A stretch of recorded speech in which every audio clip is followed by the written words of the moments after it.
Praise the Lord, purihin po ang Panginoon. Magandang araw po sa lahat ng masugid na taga-subaybay ng programang ito, Word for the Season ng Jesus Lord Church Worldwide.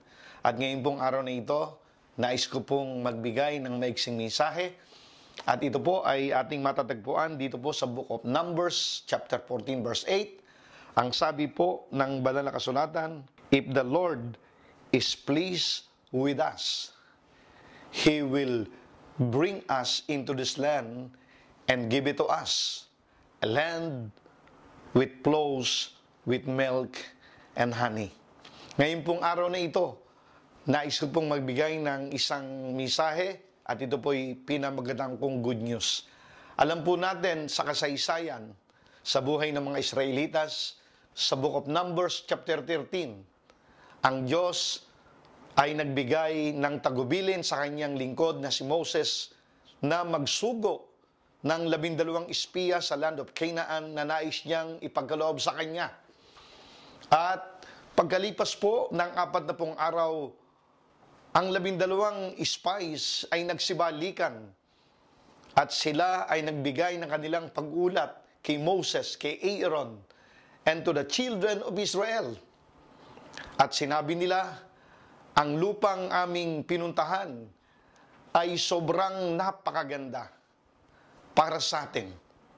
Punong-puno ng kasaganaan.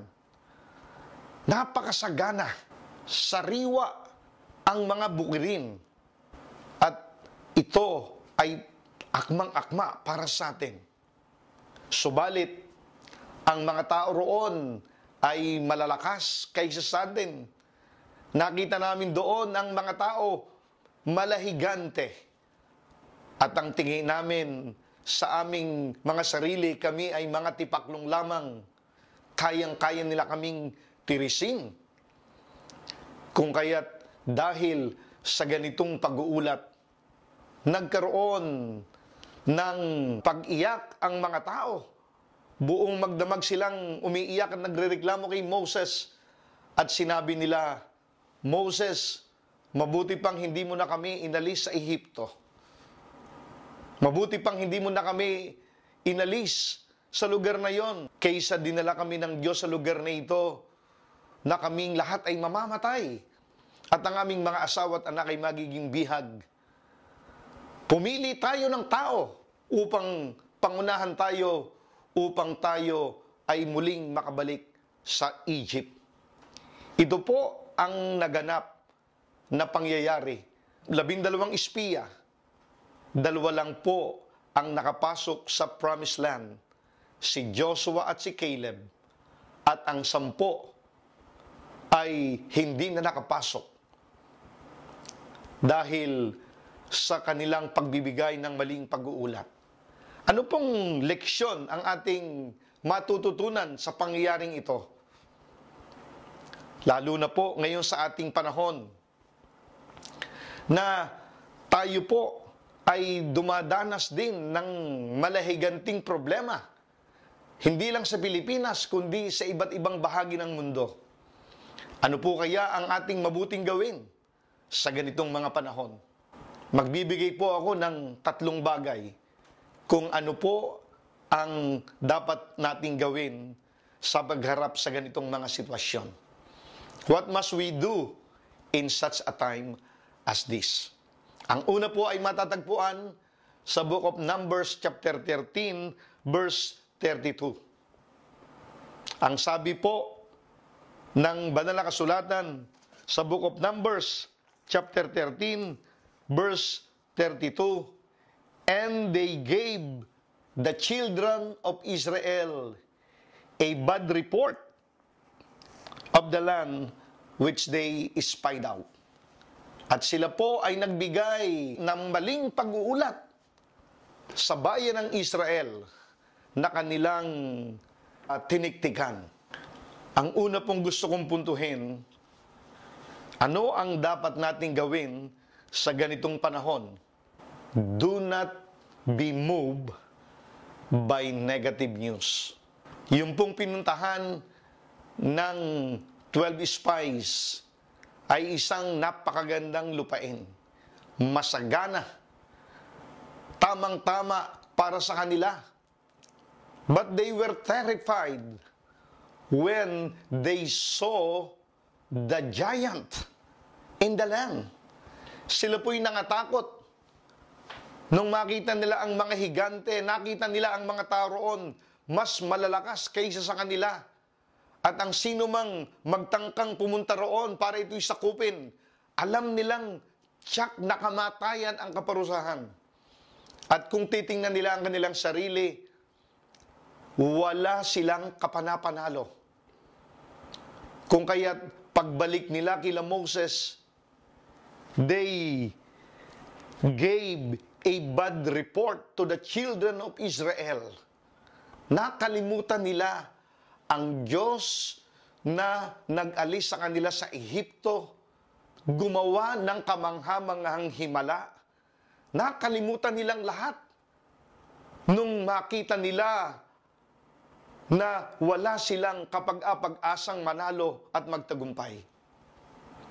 Ganon din naman po sa ating panahon, araw-araw, naririnig natin ang seemingly unstoppable contamination ng coronavirus disease. Ilan ang namatay, ilan ang nakontaminate, ilan ang nawalan ng trabaho, ilan ang negosyong napasara, ilan ang taong nagugutom na hindi kumakain.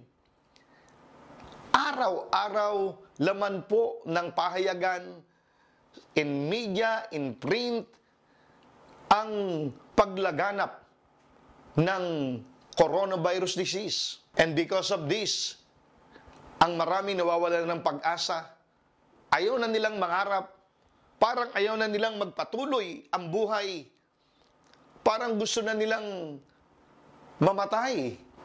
Nakalimutan ng maraming mga tao that there is God.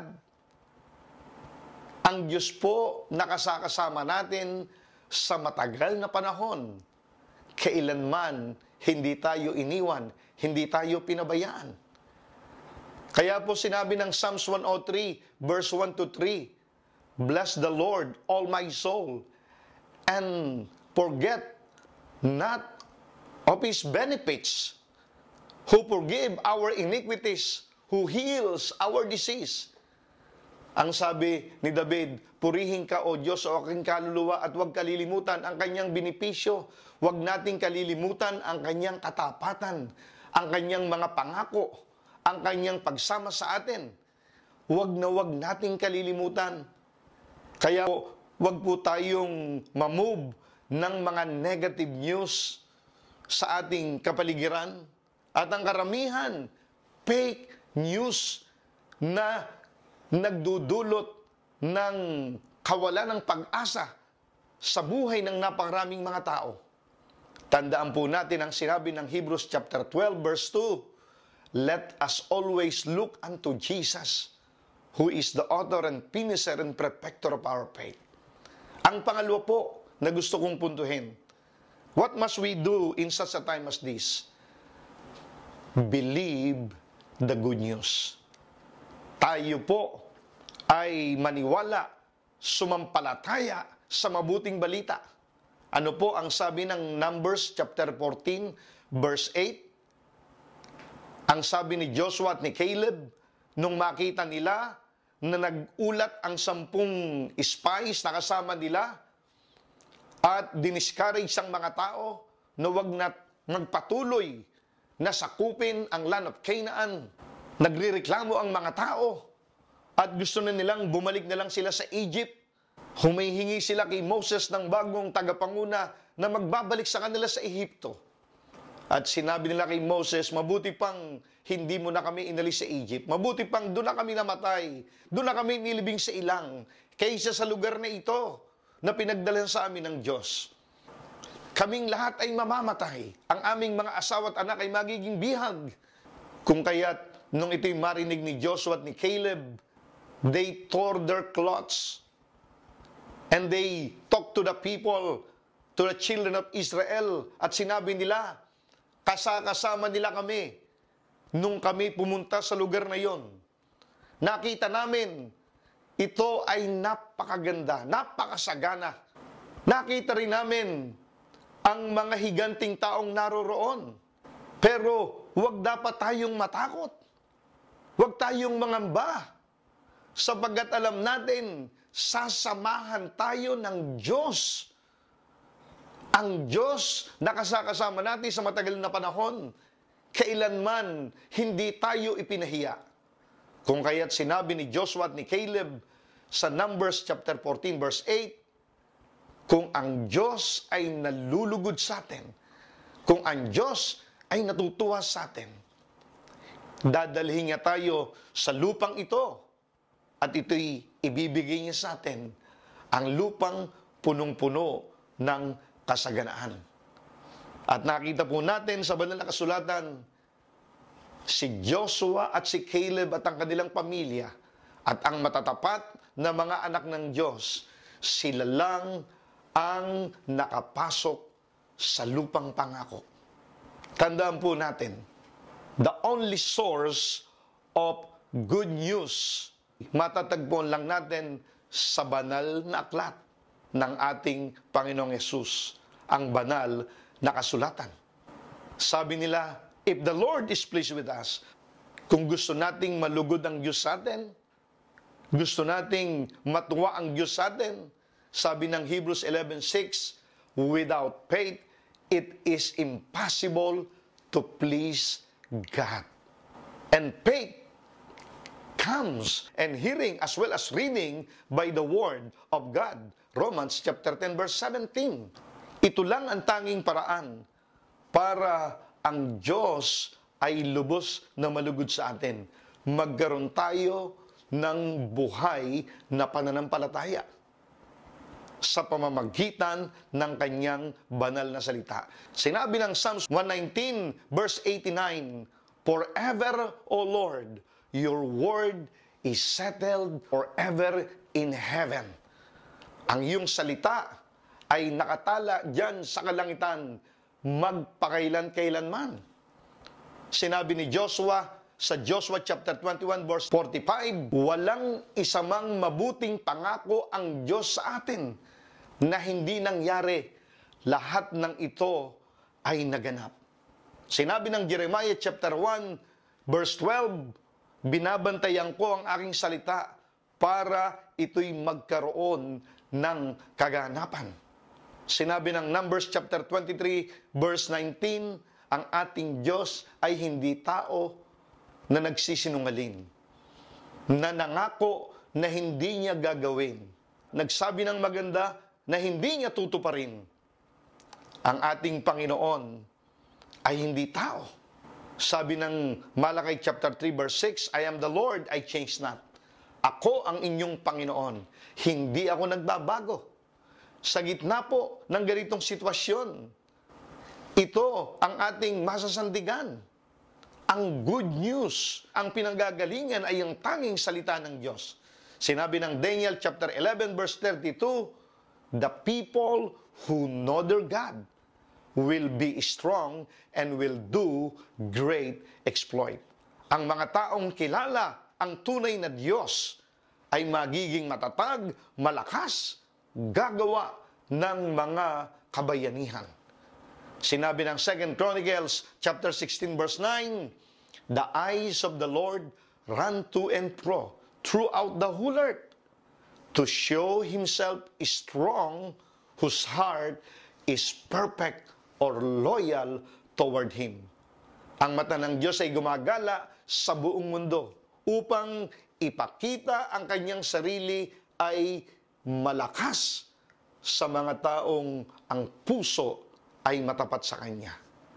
Sabi po ng Jeremiah chapter 32 verse 40, God said, I will make an everlasting covenant with you. I will not stop in doing good to you, but I will put fear in your heart that you will not depart away from me. Sinabi po ng Psalms 121 verse 1 and 2, my help come from the Lord who made the heaven and the earth. Kaya po, Sa ganitong panahon, ang ating masasandigan ay ang mabuting balita. We have to believe the good news, just like Joshua and Caleb. They believe that the God in whom they are serving are more than able to help them and deliver them and conquer the land of Canaan. Kaya naman, ginantimpalaan sila ng Diyos, sila ay nakapasok sa lupang pangako. Ang pangatlo po na gusto kong bigyan ding pansin, at dito po ako magtatapos, sa ganito pong panahon, we have to use the power of the blood of Jesus. Use the power of the blood of Jesus. Dito po sa Exodus chapter 12, verse 13, ang sabi po roon, but the blood on your doorposts will serve as a sign marking the houses where you are staying. When I see the blood, I will pass over you. This plague of death will not touch you when I strike the land of Egypt. Ang sabi ng Diyos kay Moses, ang dugo na ilalagay mo dun sa doorpost, ang magiging palatandaan na nandidiyan kayo sapagkat sa gabi, bukas ng hating gabi marahil, sa gabi ay darating ang angel of death. God will execute His judgment in Egypt at lahat ng firstborn son na lalaki at maging ang hayop ay mamamatay. At ano nga po ang nangyari nang sinunod ni Moses ang utos ng Diyos, ang bawat tahanan ng bawat Israelita na kasama niya ay nagkaroon ng blood on their doorposts. Nung in-execute ng Diyos ang judgment sa Egypt, kinabukasan tumatangis ang buong Ehipto sabagat lahat ng panganay na anak na lalaki at mga hayop ay nangamatay. Sa buong Egypt, tanging ang mga anak lang ng Diyos na may bahid ng blood of the Lamb sa kanilang mga pintuan ang iniligtas ng Panginoon. Ano po ang gusto kong puntuhin? Ito pong kapangyarihan ng dugo ng Panginoong Hesus ay gamitin natin hindi lang sa ating sarili, gamitin natin sa ating pananalangin, gamitin natin sa ating pamilya, sa ating buhay. Pag nagpe-pray tayo, sabihin natin, Lord, covered my family by the holy blood of Jesus. Covered my factory where I am working, or the office where I am working by the blood of Jesus. Panginoon, balutan mo po ng iyong banal na dugo ang aming negosyo, ang aming mga tindahan at kabuhayan at mga lupain. Balutan mo po ng iyong banal na dugo, Panginoon, ang aking kinabukasan. Balutan mo ng iyong banal na dugo ang aming minamahal na bansang Pilipinas. Balutan mo ng iyong banal na dugo ang buong mundo at ang mga tao'y makakilala sa iyo. Ito po ang kapangyarihan ng banal na dugo ng Panginoong Hesus. Hindi lang siya nagpapatawad ng kasalanan. Sinabi ng Hebrews 9:22, without the shedding of the blood of Jesus Christ on the cross of Calvary, there will be no remission for the sin of humanity. The blood of Jesus cleanse us from all sin. 1 John chapter 1 verse 7. Ito ang kapangyarihan ng dugo ng Panginoong Hesus, hindi lang nagpapatawad ng ating kasalanan, nagbibigay ng kanyang protection para sa atin. Katulad ng ginawa niya sa Israelita nung panahon ni Moses. Sabi ng Revelation 12:11, and they overcame him by the blood of the Lamb and by the word of their testimony. Sabi ng John chapter 1 verse 29, nung makita ni John the Baptist ang Panginoong Hesus, sinabi niya, behold, He is the Lamb of God that take away the sin of the world. Ang dugo po ng Panginoong Hesus ay makapangyarihan para tayo ay maingatan sa lahat ng gawa ng dyablo.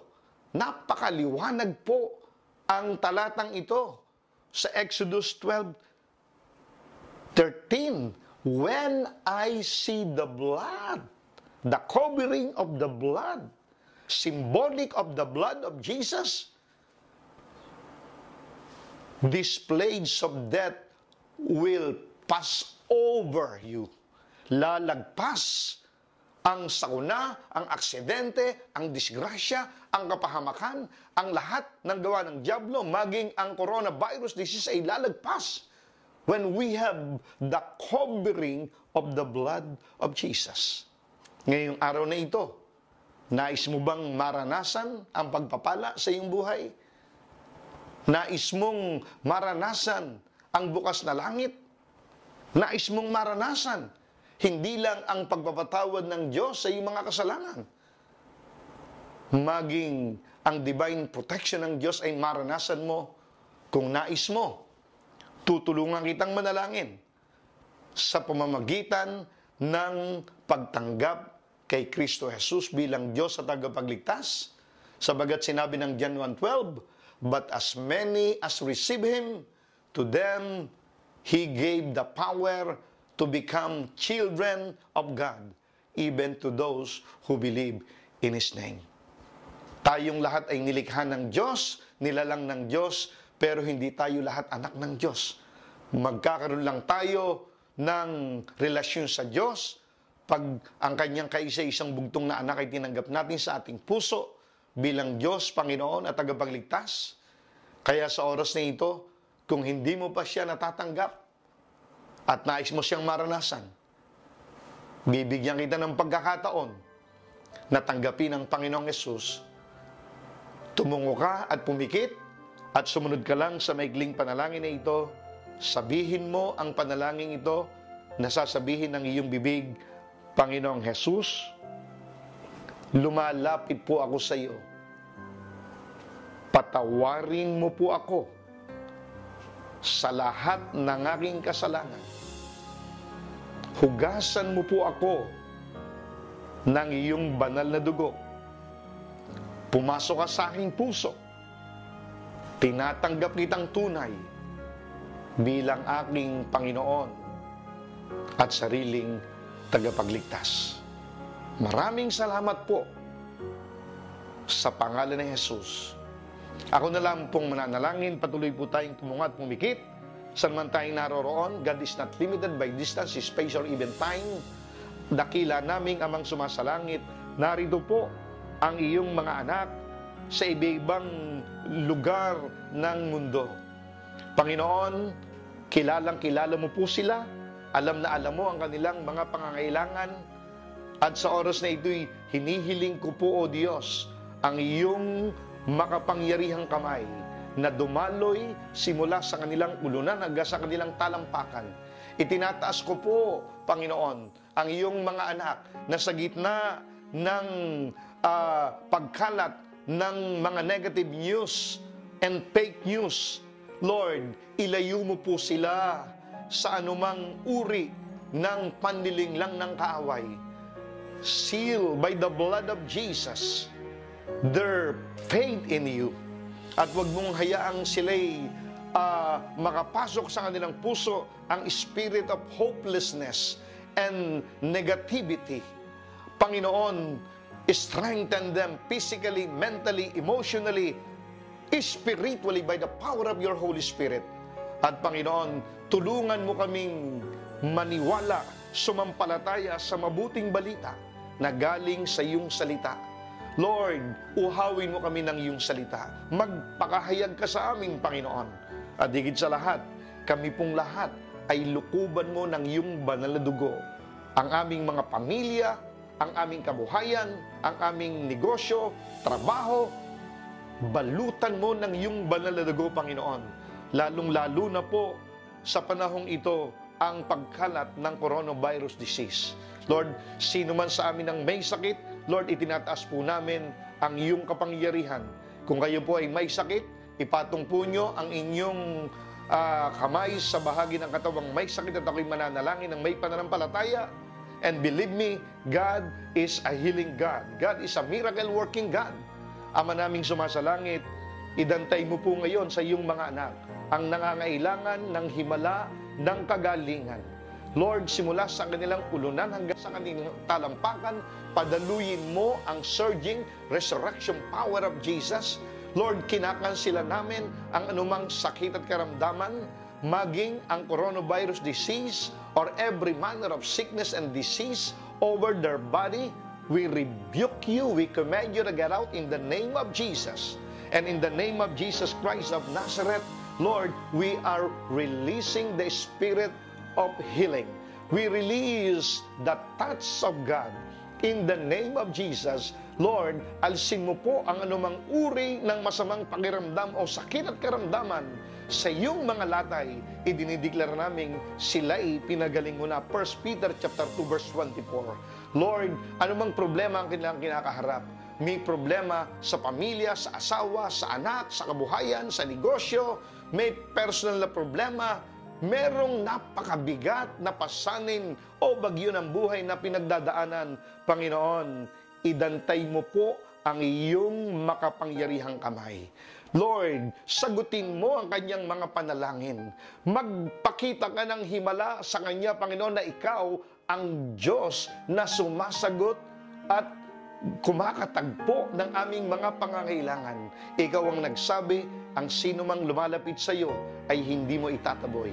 Lord God, kami po'y nananangan sa iyong pangako, ang iyong salita ay hindi babalik ng walang kabuluhan. Lord, sinabi mo, Psalms 50 verse 15, tumawag kami sa iyo sa oras ng aming pangangailangan. Kami ay diringgin mo at ikaw ay aming papupurihan. Sa oras na ito, Panginoon, buksan mo ang buong kalangitan at ibuhos mo po ang himala, ang pagpapala, ang tagumpay, ang kasaganaan, ang kagalingan, ang kasagutan sa panalangin, ay ibuhos mong lahat at makita nila na ang Diyos nga pala naming pinaglilingkuran ay buhay na buhay, hindi nagbabago kahapon, ngayon at magpakailan pa man. Marami pong salamat. Lukuban mo ng iyong dugo ang mga pagpapalang ito at maging malapit ka sa lahat ng iyong mga anak more than ever before by the power of your Holy Spirit, at ikaw ay patuloy na maluwalhati sa kanilang mga buhay. Marami pong salamat. Pinupuri ka namin, sinasamba, winawalhati, at tanggapin mo po ang lahat ng papuri, lahat ng pasasalamat, natatangi lamang sa matamis at makapangyarihang pangalan ni Jesus. Tayo po'y magsabi ng Amen and Amen and Amen. Maraming salamat po. Pagpalain po kayo ng Diyos. Hanggang sa muli. Purihin po ang Panginoon. God bless you all. Praise the Lord.